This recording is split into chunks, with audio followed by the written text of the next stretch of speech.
দেখুন তো খাবারগুলো আপনার দিকে তাকিয়ে হাসি দিয়ে আছে। সুন্দর না দেখতে? হ্যাঁ, এই খাবারটা দেখতে যেমন সুন্দর, তেমনি খেতে কিন্তু অনেকটা মজা।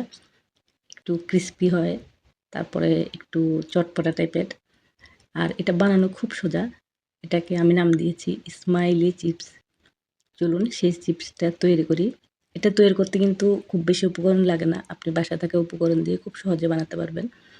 আর এই জিনিসটা আপনি যাকে বানিয়ে দিবেন সে কিন্তু খুব খুশি হবে। দেখতে যেমন সুন্দর, খেতেও কিন্তু অনেকটা মজা। তো এটার জন্য আমি এখানে আলু নিয়েছি। আমি এখানে ছোট সাইজের আলু নিয়েছি। আপনারা যদি বড় সাইজের নেন তাহলে ১ টা বা ২ টো দিয়ে হয়ে যাবে। তবে একটা কথা হলো কি, আপনি যতটুকু বানাবেন সেই অনুযায়ী কিন্তু আলুটা দিবেন। আলুটা আমি সেদ্ধ করে খুব ভালো করে হাত দিয়ে এটাকে চটকে নিয়েছি। এখন এটার মধ্যে আমি কিছু মসলা এড করলাম, যেমন লবণ, একটু হলুদের গুঁড়ো, একটু মরিচের গুঁড়ো আর একটু ভাজা জিরে গুঁড়ো। আর কোনো মসলা এড করব না। আমি এখানে একটু লেবুর রস দিয়েছিলাম ১ ফালি চিপে, সেটা আসলে স্কিপ হয়ে গেছে। আপনারা চাইলে লেবুর রসের বদলে এখানে চাট মসলা ব্যবহার করতে পারেন। তো আমার মসলার সাথে আলুটা খুব ভালো করে মেশানো হয়ে যাওয়ার পরে আমি এখানে 1/2 কাপ বেসন দিয়ে দিলাম। এখানে কিন্তু আপনার বেসনটা ব্যবহার করতে চেষ্টা করবেন অবশ্যই। বেসন দেওয়ার পরে আমি খুব ভালো করে আলুর সাথে মসলার সাথে এটাকে ভালো করে মিক্স করে নিচ্ছি হাত দিয়ে। আপনারা দেখতে পাচ্ছেন আমি কিন্তু খুব ভালো করে মথে নিচ্ছি। দেখুন এটা একদম নরম আঠালো একটা ডো হইছে। এখন এটার মধ্যে আমি কিছুটা চালের গুঁড়ো ব্যবহার করব। আমার চালের গুঁড়ো কিন্তু আমার এখানে 1/2 কাপের মতো লেগেছে। চালের গুঁড়ো দিয়েই এটা যখন ভালো করে মথে নিচ্ছি তখন কিন্তু সফট সুন্দর একটা ডো আমার তৈরি হয়ে যাবে। আর একটা কথা, আপনারা যখন এটা বাচ্চাদের জন্য করবেন তাহলে কিন্তু আপনারা ঝালের পরিমাণটা একদম কমিয়ে দিবেন। কারণ বাচ্চারা ঝাল এমনিতে পছন্দ করে না। চটপটা জিনিস পছন্দ করে, তবে ঝাল হলে ওরা খেতে কিন্তু ওদের অসুবিধা হবে। তো আমি কিন্তু হাত দিয়ে খুব ভালো করে মুথে একদম ডোটা স্মুথ একটা ডো তৈরি করে নিয়েছি দেখুন। এখন এই ডো থেকে আমি দুভাগ করে ২ টো লেচি কেটে নেব। আমি যতটুকু দরকার ছিল আমি ঠিক ততটুকু বানিয়েছি। তো আপনারা কিন্তু পরিমাণে বেশি বানালে আপনি উপকরণটা সেই অনুযায়ী নিয়ে নিবেন। এখন আমি একটু ময়দা দিয়ে এটা খুব ভালো করে বেলে নিচ্ছি। আমি একটা পাতলা রুটি যেমন আমরা বানাই, ওরকম পাতলা একটা রুটি বানিয়ে নেব এটাকে। আপনারা যদি এটা বানিয়ে কোনো মেহমানের সামনে দেন, সে কিন্তু খুশি হয়ে যাবে। এটা কিন্তু অনেকটা ক্রিসপি খেতে, তারপরে একটু টক ঝাল মিষ্টি, সরি মিষ্টি নাই, কিন্তু টক ঝাল এটা খেতে কিন্তু অনেকটাই ভালো লাগে। তো বাসায় যদি আপনি এই চিপসটা বানাইতে পারেন তাহলে আসলে বাইরে থেকে চিপস কিনে খাওয়ার দরকার কি? এরপরে আমার রুটিটা বানানো হয়ে গেছে। আমি একটা ছোট স্টিলের গ্লাস দিয়ে এটার আ ছোট, ছোট করে একটু রুটির মতো কেটে নিচ্ছি দেখুন। আপনারা পুরোটা আসলে বুঝিয়ে বলার চেয়ে আপনারা যখন দেখে নিবেন তখন বুঝতে পারবেন যে আমি জিনিসটা কিভাবে তৈরি করে নিচ্ছি।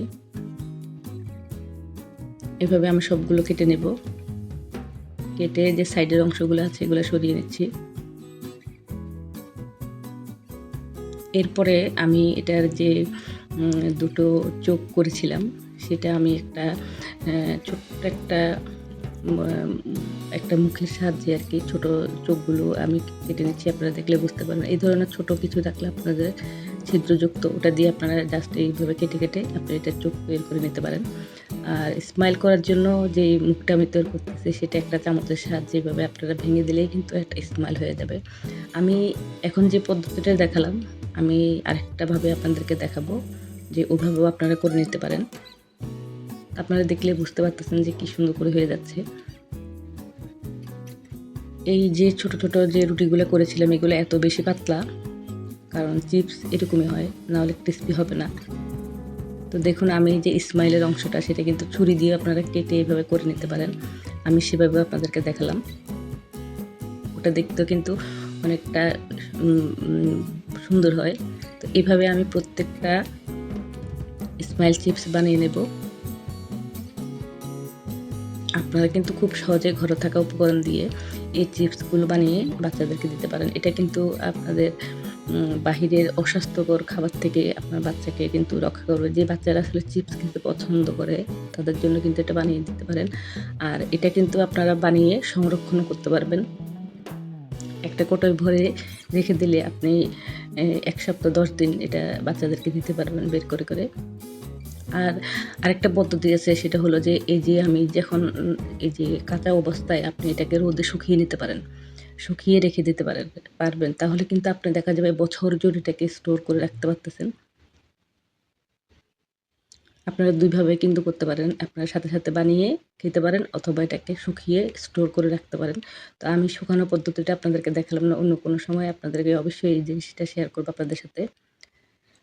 যারা আমার ভিডিওটা দেখা শুরু করেছেন, আপনাদের কাছে একটা রিকোয়েস্ট থাকবে, অবশ্যই একটা লাইক দিবেন। অনেকেই লাইক দিতে ভুলে যায়। এই কথাটা আমি বারবার এই ভিডিওতে বলি। এখন দেখুন আমি একটা ফ্রাই প্যানে তেল বসিয়ে দিয়েছি। তেলটা গরম হওয়ার সাথে, সাথে কিন্তু আমি চিপসগুলো দিয়ে দিচ্ছি। এখন এই চিপসগুলো দিয়ে আমি ভেজে নেব এপিঠ-ওপিঠ করে। এটা আপনারা আপনাদের ইচ্ছে অনুযায়ী কিন্তু আপনারা ক্রিস্পি করে নিতে পারেন, লাল করে নিতে পারেন। আপনারা হালকা ভেজে একটু যখন তুলে নেবেন, তখন কিন্তু এটা অনেকটা নরম, নরম থাকবে। তখন কিন্তু আপনারা এটা সসের সাথেও খেতে পারেন। আর আরেকটু বেশি করে ভাজবেন, তখন কিন্তু অনেকটা ক্রিস্পি হয়ে যায় জিনিসটা।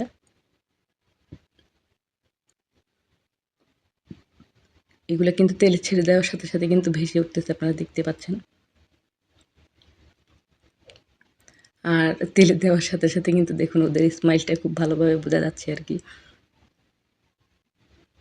এই ধরনের চিপসগুলা কিন্তু দেখলে বাচ্চারা খুবই পছন্দ করবে। তো আপনারা কিন্তু ভালো লাগলে বাসায় ট্রাই করতে পারেন। যেহেতু এটা বানানো খুব সোজা, তাছাড়া অল্প খুব উপকরণে কিন্তু আপনারা এটা বানাতে পারবেন। আমার যেগুলো ভাজা হয়ে গেছে, ওগুলো কিন্তু আমি একটা, একটা করে তুলে দিচ্ছি। আপনারা চাইলে এটা তেলে না ভেজে এটাকে আপনারা কোনো একটা কড়াইতে করে চুলার উপরে দিয়ে সেঁকেও নিতে পারেন তেল ছাড়া। আমার কোনো একটা ভিডিওতে আছে এরকম আমি তেল ছাড়া চিপস করেছিলাম। সেটাও বেসন দিয়ে করেছি। আমি মনে করি বাজারের কেনা যেই অস্বাস্থ্যকর খাবারের চেয়ে ঘরে যদি আপনি তৈরি করে বাচ্চাকে দেন, তাহলে সেই খাবারটা বেশি ভালো হবে। তো আমি সবগুলো ভেজে তুলে আপনাদেরকে দেখাচ্ছি।